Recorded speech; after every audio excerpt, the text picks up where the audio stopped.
Welcome to Burlap Teachers. Enjoy the video. You start immediately by opening the Messages thread and tapping the digital touch icon so you can draw. Once done, pick the heart tool or press with 2 fingers for an instant heart.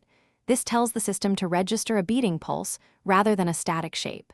Make sure to set your color from the palette first so the heart appears as you intend.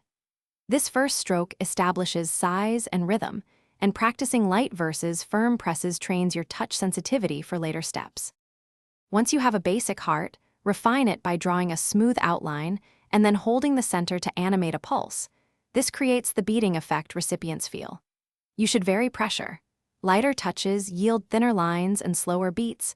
Firmer presses increase thickness and pace.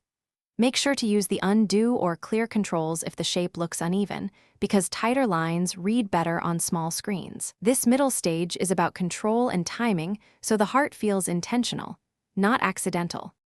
You finish by tapping send and watching the preview to confirm the heart animates and pulses as expected.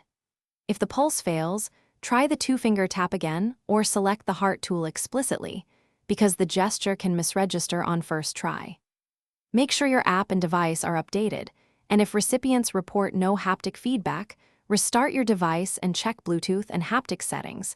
These affect how the beat is delivered. One quick retry usually resolves common capture or playback issues. Thanks for watching. Consider subscribing if this video helped you.